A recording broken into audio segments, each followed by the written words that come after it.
Здраво на сите, добре дојдовте во Дупло еспресо или Дабл еспресо со мене Џабир Дерала и Драган Мишев. Добро, да почнеме веднаш, Драган, Па да не должиме, да видиме кои се главните настани на светската сцена. Па главните настани од претходнава недела до вклучително и денеска, покрај стандардните, војната во Украина и војната во Газа, ќе ги издвоам неколку точки. Како прво, упадот на руските дронови на територијата на НАТО. Прво во Полска, а имавме подоцна и уште два дрона во Романија. Значи, првото што се случи во претходнава недела, со помасивен број на дронови, негде меѓу 16 и 19, мислам дека на крај испадна бројката, кој Кремљ секако негираше дека било него, меѓутоа од сите страни се потврди дека било токму од Русија и дека сега малце експертиве не се согласуваат 100%, меѓутоа превладува мислењето дека не било случајно, дека било намерно, дека со тоа фактички Путин го тестира Западот, односно НАТО, бидејќи Полска како земја членка на НАТО. И што се случи? За прв пат членка на НАТО реагираше на овој упад на руските дронови и неколку ги собори и после ги идентификуваше и остатоците од дроновите кои за среќа не предизвика жртви, меѓутоа имаше и материјални штети, паѓа на фарми, на згради, на... Така. Да, имено, да, и значи и после тоа потоа се активираше членот 4 од НАТО, дека секоја земја може да побара асистенција, консултации и слично. Се реагираше Советот на безбедност на Обединети нации, каде што на барање на Полска, каде што за жал нашата земја заедно со Србија и со Унгарија беше против. Тоа накратко би за овој случај. Да, во секој случај се работи за најсериозните воени провокации. Значи не зборуваме за хибриден напад или за хибридна закана. Ова беше отворена, директна воена закана, односно воена провокација на тло на Полска, не е прв пат да навлегуваат на НАТО, воопшто, значи имаше и Литванија претходно, имаше и други. Романија сега. И претходно имаше. И претходно во Романија. И Полска, имаше претходно. Да. Меѓутоа најжестока, најотворена воена провокација со која очигледно дека Кремљ сака да ги тестира границите на трпението на НАТО, односно како НАТО ќе реагира во поглед на оваа провокација. И трпението и брзината на реакција. Како ќе реагираат меѓу себе земјите членки, бидејќи знаеме дека, еве например тоа преска што го спомнав, дека освен Македонија со Србија и со Унгарија беа против, а Унгарија е членка на НАТО, значи сепак и на ЕУ и сепак го држи таа линија со блиско со Кремљ. Што се однесе до одговорот, до директниот одговор на провокацијата, видовме еден многу брз одговор на холандската авиација, на полската, се подразбира полската, меѓутоа имавме и брза реакција, на помош дојде холандската авиација и италијанската беше вклучена, авиација беше вклучена и така натаму. Тоа е една ситуација која алармира. Како воена вежба. Да, имено, оваа ситуација е алармантна. Одговорот на македонската дипломатија во поглед на членот 4 Обединетите нации е исто така алармантен. Да. И загрижувачки. Се разбира дека влегуваме во нова фаза, очигледно дека воената провокација, руската воена провокација во Полска е нова фаза во војната, особено затоа што летната офанзива на Кремљ во Украина не ги даде своите посакуваните резултати, напротив, изгуби дури делови од секторот на боиштата на фронтот изгуби огромен број војници, исто така изгуби и територија. И средства, воени средства. Воени средства се разбира, меѓутоа најтрагичен за нив, макар што не за Кремљ, меѓутоа губењето на жива војна сила на млади војници, што би рекол американскиот председател. Кога го спомна него, малце ќе се уфрлам, го работев преска Кит Келог, представникот специјалниот на Трамп, кој можда е единствената светла точка во неговиот избор на представници. Така. И со оглед на стручноста што ја поседува од предходно. Значи тој тоа значи дека ќе биде набрзо сменет. Не се знае, бидејќи Трамп како конечно малце поостро да свртува од поддршката на Путин. Меѓутоа тоа никогаш не се знае. Ќе видиме, Келог имено кажа дека Трамп го прашал како и да војнава победувал и Русија, му рекол не. Напротив, да победуваше Русија, сега ќе беа во Киев, на западно од Днипро или на Крим. Напротив, Русија губи и ги поврза со дека воведувањето, носењето на севернокорејски војници во Украина, во Русија да се борат против Украина, е показател дека Русија има недостаток од жива сила. Тоа вака. Да одиме понатаму со ова, тоа се супер забелешки. Јас би сакал да излезам тука со покана до нашата публика. Мојот колега Мишев е специјализиран за надворешна политика, за светската сцена и се разбира за неколку други теми, тоа го има и во импресумот. Меѓутоа, секое утро светот е на дланка, може да биде на дланка ако пристапите до civilmedia.mk, каде што мојот колега Мишев ажурно, брзо, навремено, селектирано ги презентира главните светски настани и случувања. Мислам дека тоа треба да се каже. Нека звучи како реклама колку сакате, меѓутоа фактите се факти.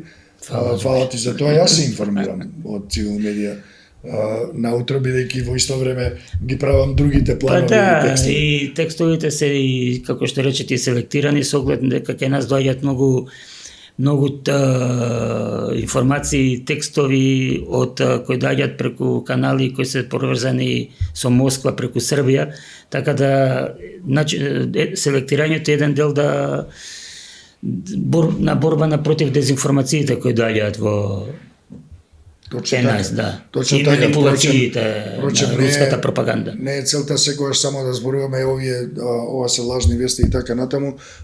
Борбата против лажните вести и дезинформацијските кампањи впрочем се состои во конкретна работа и во навремено информирање и детектирање на тие појави, меѓутоа и во навремено информирање, релевантно информирање со факти и податоци од проверени извори за тоа што навистина се случува. Значи не е битно само да дознаеме да има дезинформација, туку навистина што се случува. Често пати има такви тикер вести или на дес што доаѓаат, што ако не провериш информацијата, например минатата недела баш работев на една таква тема, каде што конкретно ситуацијава со Полска се пренесува целиот текст, во текстот нигде не пишува дека дроновите биле руски. Пољаците собориле беспилотни летала над Полска, толку е информацијата. Ти го прочитав тој текст, навистина е важно. Многу манипулативно, Тоа е манипулација, тоа е прикривање на еден моторен факт. Кога едно од прашањата новинарски, 5 прашања новинарски не е одговорено, тоаш веднаш треба да го вклучи копчето за аларм. Значи, ако немате одговор на едно од прашањето кој, кога, каде, како, зошто, ако едно фали, тогаш тоа мора да значи дека нешто не е поред со таа медиумска содржина. Такви имаме колку сакаш. Навистина е како да кажам, смешно беше тоа кога читав текстот, си кажам зошто да се избегна зборот руски дронови. Кога тоа го кажува полската официјална сите од председател до НАТО, премиер, министер. Мислам, стварно. Ајде одиме понатаму. Втората што еве уште се води полемика и се врти таа вест, убиството на републиканскиот или како да го наречам активист Чарли Кирк, кој близок соработник на Трамп, кој убиство, тоа секако е за осуда, меѓутоа се голема полемика се крена околу него, околу неговиот досегашен лик и дело имено. Тој беше жесток поддржувач на носењето на оружје и дури има изјавено дека убиствата го оправдуваат носењето оружје. И за многу други работи во однос на протестот, во однос на геноцидот во Газа, имаше многу.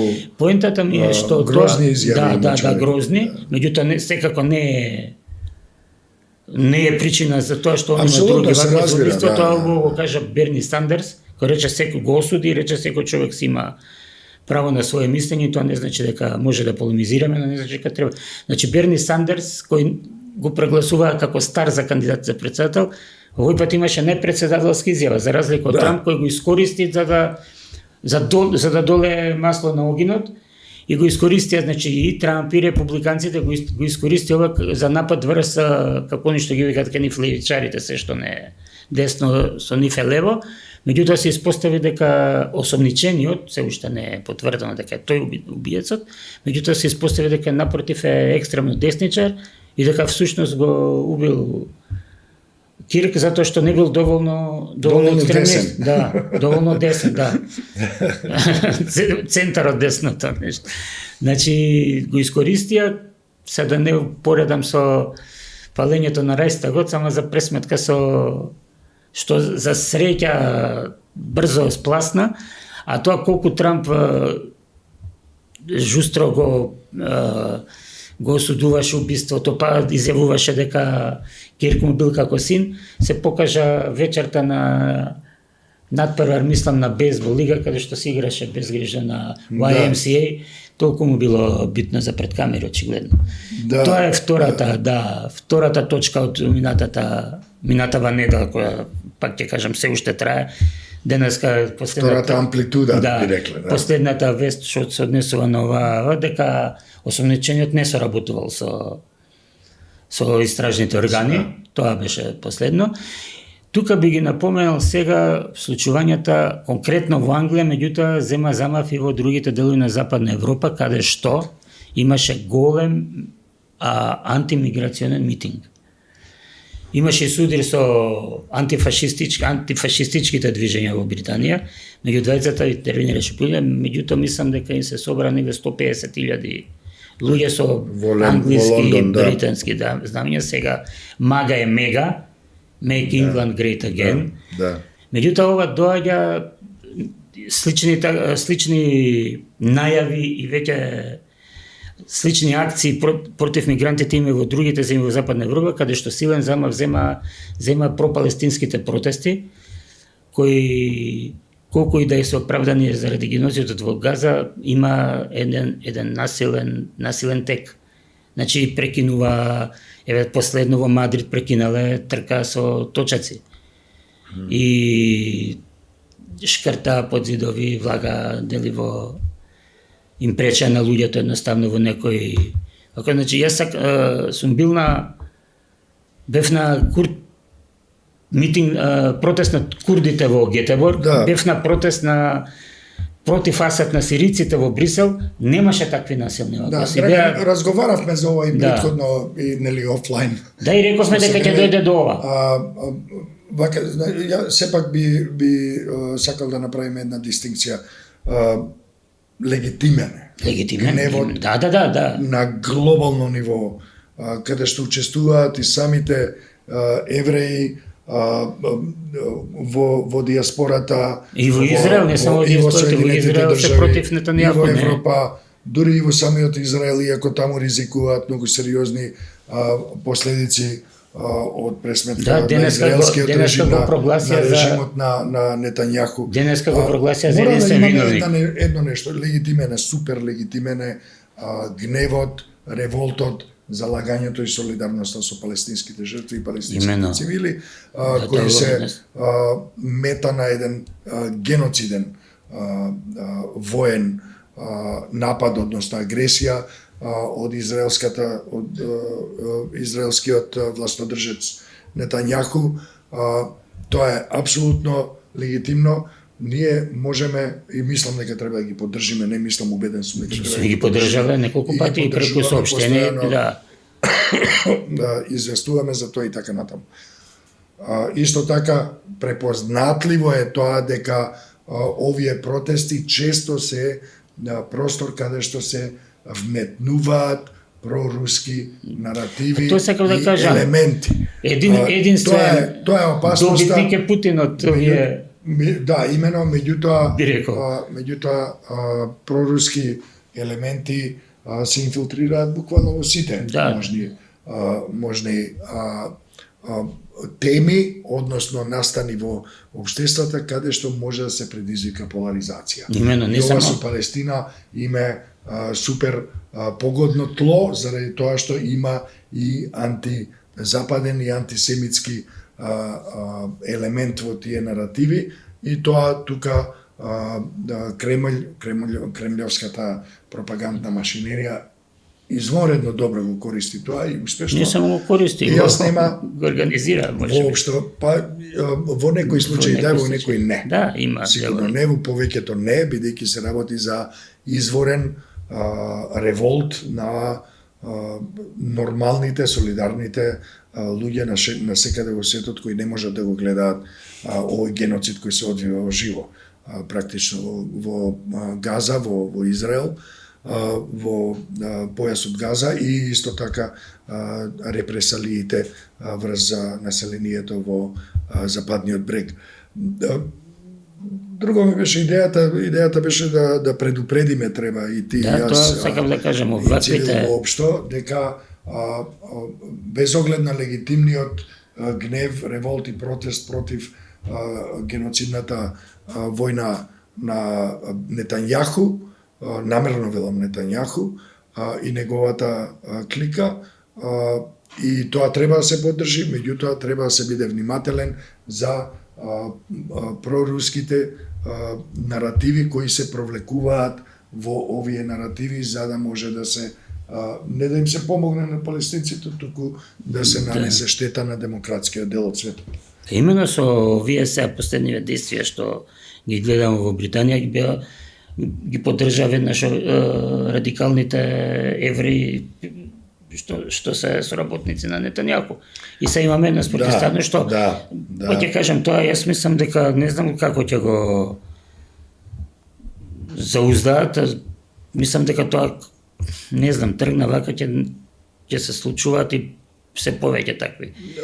Очигледно ќе се случуваат, очигледно дека се работи за сакам да кажам една поврзаност меѓу радикалните елементи на секаде од двете страни во Европа. И во повторно, како и во случајот со војната во Украина, како и во случајот со осудата и спречување да се проба, Европа повторно касни. Сега касни за овие десничарски домашни елементи. И тука се каснат. Сега ќе биде. Ама премиерот Кир Стармер даде извонредна изјава. Тоа беше навистина добра извонредна изјава. Тој, меѓу другото, парафразирам, кажа дека нема Велика Британија да дозволи радикалите да го украдат, да го земат знамето.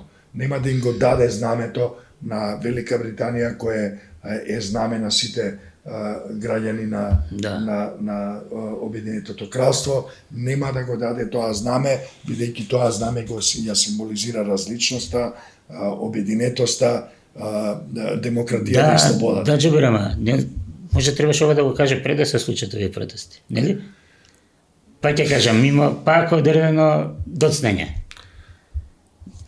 Превентивата е секогаш подобар лек него реакцијата од поста, меѓутоа не дека не беше најавено. Демократските се најавуваше неколку пати.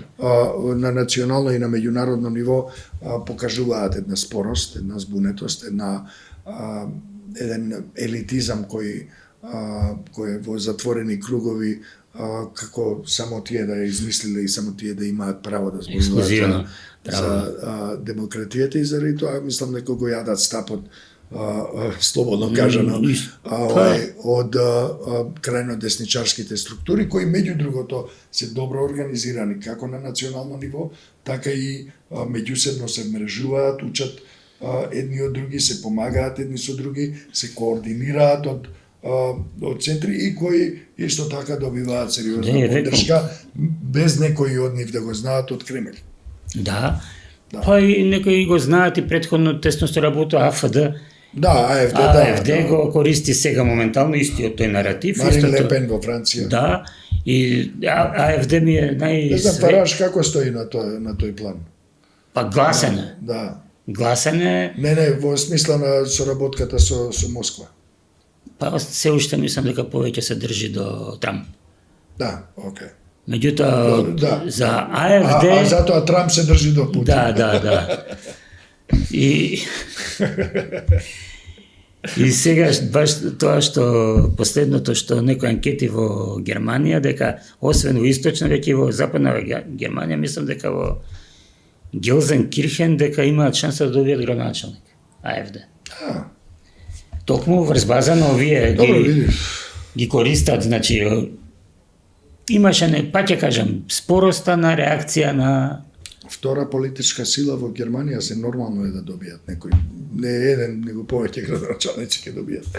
Да, дури во Полска, каде што да кажеме нема многу мигранти. Јас во таа смисла сум, се разбира, загрижен сум, мислам дека е алармантно тоа што се случува, крајно загрижувачки, крајно опасно за демократијата.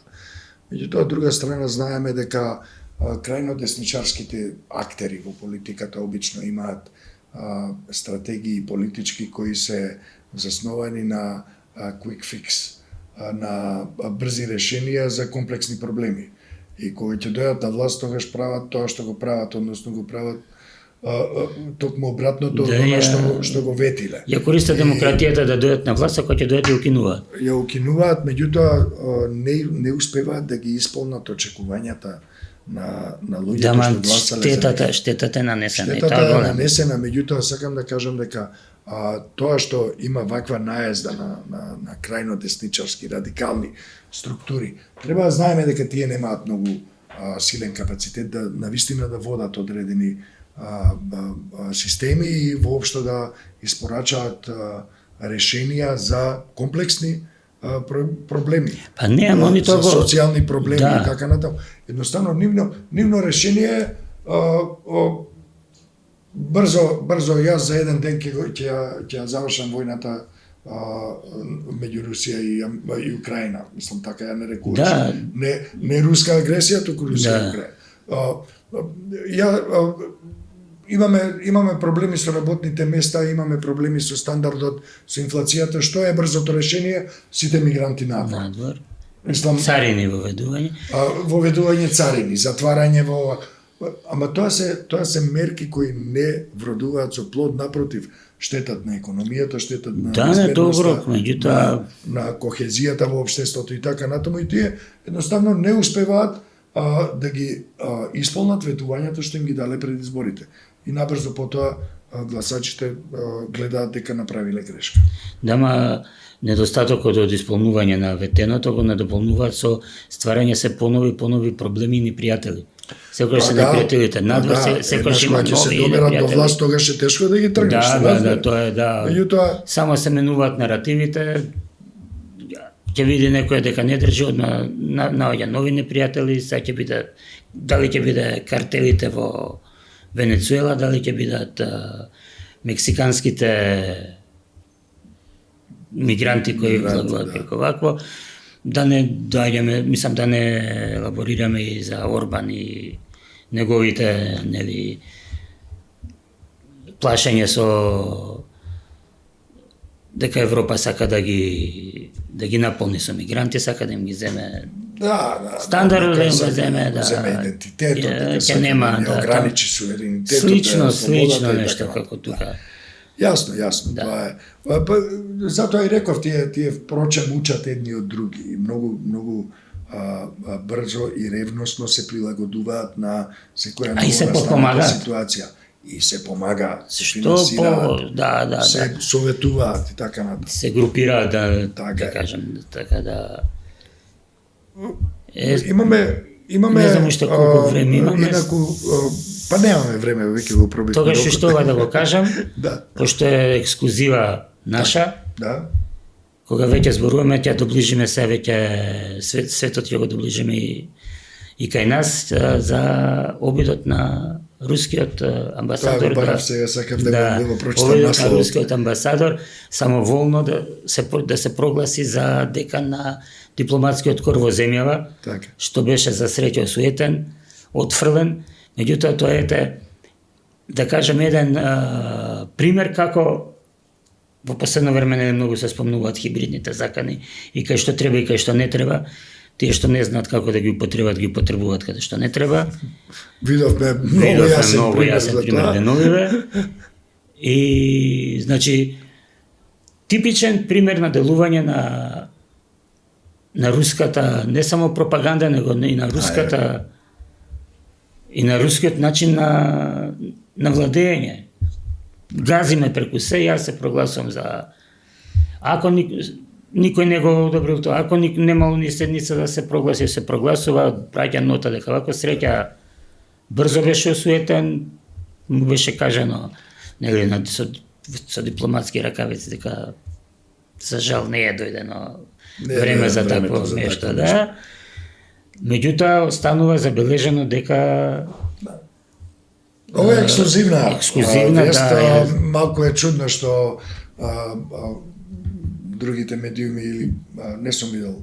Па Дали не, колку ова е не видов дека нешто дел од, многу се потресува, исто медиумската да, продукција на другите исто како што медиуми. не се потресува и за српскиот свет во Македонија, кој освен ние и мислам и Инфомакс дека нешто околу тоа имаше. Не сум читал таму, али знам дека Цивил беше Цивил беше, да, предводеше со тоа. се шета тука српски паравојски, српски војски, на кај Макчалан Така. цела свита со униформи, со три знамења српско, грчко и црногорско, македонското нигде го немаше. Така. Тука меѓу нив и стопорен вице-премиерот Иван Стоиковиќ. Тие си ја прогласија горе, држа говори, дека кај Макчалан е портата на Србија, дека тука почне српски свет, српско воскресење и така поднатаму и така натаму. Реакција нити, освен од албанските партии и тоа опозицијските го начина, после продолжија да го користат за меѓусебно Мислам обвинување. дека треба да им дадеме признание и на барем на оние што се публика на Цивил. Да, имавме на и медиумската платформа на имавме Цивил. и неколку изјави од Граѓаните многу остро реагира, да. И тоа не е мал број на тие луѓе. Да, тама тоа значи да Но беа тие повеќе се портали, претежно на платформата на Цивил. Да. На Да беа другите повеќе платформи имаше тоа не го повеќе, видов, значи, барем јас. еве и да го Джелал Хоџич, кој што кажа, македонските представници на политичките партии на македонците нема никаква реакција. Ни позиција, ни опозиција. Така. Добро, ја, ако ми дозволиш, би Тоа јас сакал... најкратко што можев. Да, ти благодарам Пробав. многу за тоа. Само да кажам дека меѓународната позиција и меѓународните активности на Цивил се прилично динамични во последно време. Јас би рекол дека од декември минатата година, кога ја имавме таа голема меѓународна конференција во Скопје, па до сега ние практично сме, како што не нарече и еден британски политичар, не нарече европска организација. Цивил Центар за слобода, европска организација.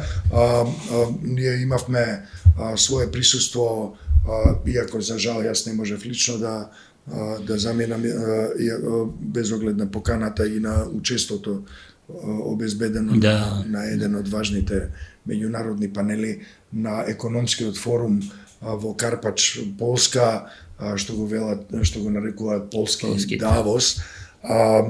Ние сепак имавме настан таму и ние го покривме ексклузивно во живо од од ова место, баш каде што јас и ти седиме, каде што учествуваа неколку важни европски имиња, меѓу другото таму беше Мика Бојстер, председател на Германската унија на новинари, најголемата новинарска асоциација во Германија со 27.000 членови, мислам дека е меѓу најголемите и воопшто во Европа, заедно со Волфганг Гресман, нам добро познатиот Волфганг Гресман, лидер иначе на граѓанска организација која е наш партнер стратешки, како и Роџер Касале, поранешен британски парламентарец и дипломат, и исто така лидер на Westminster Alliance for Ukraine.